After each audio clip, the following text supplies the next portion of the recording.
Belajar storytelling episode kelima. Kali ini aku mau jelasin ke kamu, ada hal yang menarik yang bisa kita ulik dari membuat cerita yang tentunya bisa dibaca dan menyenangkan untuk dibaca, yaitu latar tempat. Pemilihan latar tempat menjadi cukup rumit karena sebagian besar penulis ataupun yang membuat, ya istilahnya film atau video di YouTube, itu tidak punya alasan kenapa tempat itu dipilih. Tempat itu nggak bisa sembarangan untuk dipilih kalau kita mau menceritakan sesuatu. Misalnya saja kita memilih tempatnya di kamar seperti saya saat ini. Maka tempat yang di kamar seperti ini kan punya alasan. Alasannya itu jangan hanya bersifat teknis. Misalnya ya karena nggak ada tempat lain yang bisa untuk mendukung recording seperti ini.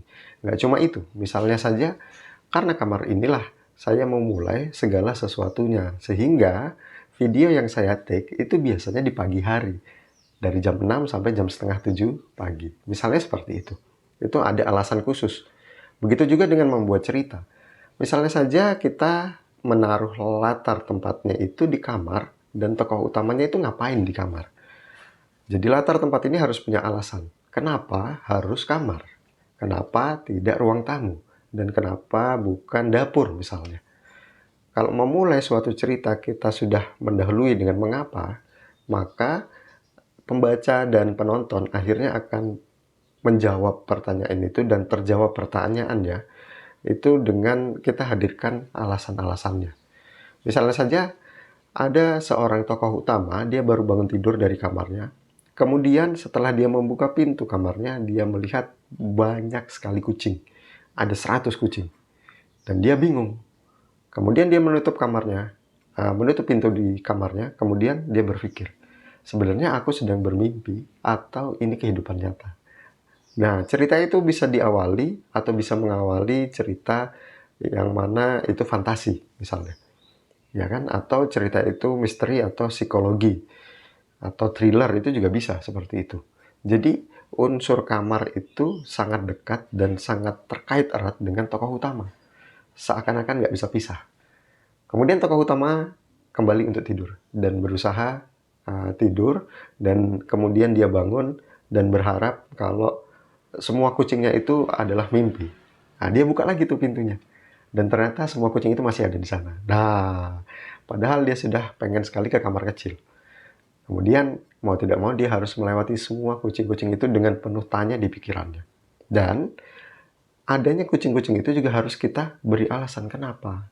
Nah, walaupun jawabannya nggak harus langsung di awal, atau tidak harus langsung kita tunjukkan di situ, tetapi kita harus memberikan jawaban kenapa banyak sekali ada kucing di dalam rumah itu. Gitu loh ya. Jadi latar tempat harus bisa kita pilih dengan alasan tertentu. Jangan sampai kita hanya sekedar menempelkannya aja.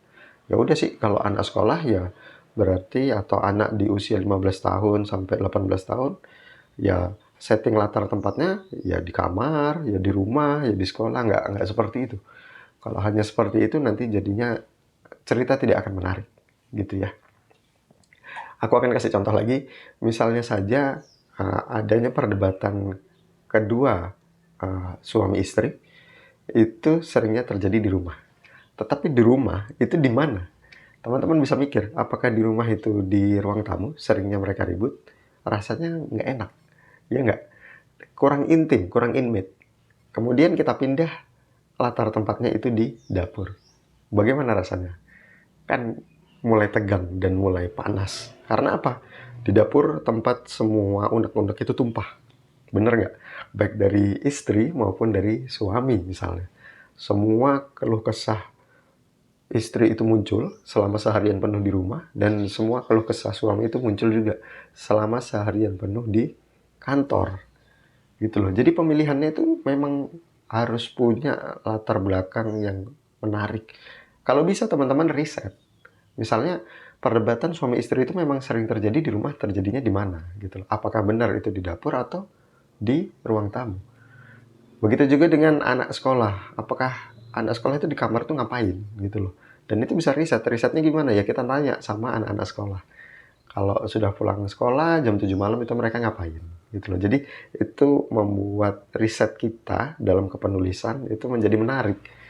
Kalau kita nggak riset misalnya, atau mengawang-awang, teman-teman bisa lihat di YouTube dan lihat ada nggak vlog-vlog aktivitas belajar anak-anak misalnya, gitu loh. Bisa jadi kita juga ingin membuat cerita yang sedikit uh, tidak bisa ditebak oleh pembaca. Misalnya, ternyata anak-anak yang ingin kita ciptakan atau remaja yang ingin kita ciptakan itu kamarnya penuh dengan senjata api atau senjata tajam. Ternyata dia adalah seorang mafia atau dia adalah seorang pembunuh bayaran. Nah, itu akan berbeda lagi nanti jalan ceritanya, dan tentunya apa yang dia lakukan itu akan berbeda dengan anak-anak pada umumnya. Mau tidak mau kita riset dulu kan, anak-anak pada umumnya nih ngapain, dan dia ini punya aktivitas yang berbeda yang ngapain juga. Kalau cenderung sama, akhirnya nanti latar tempatnya menjadi, ini tempelan aja nih, gitu ya. Ini episode kelima, cerita belajar storytelling. Untuk itu, mungkin saya akan coba langsung membahas hal yang lain ya, di lain cerita yang nantinya pasti juga lebih seru dan menarik.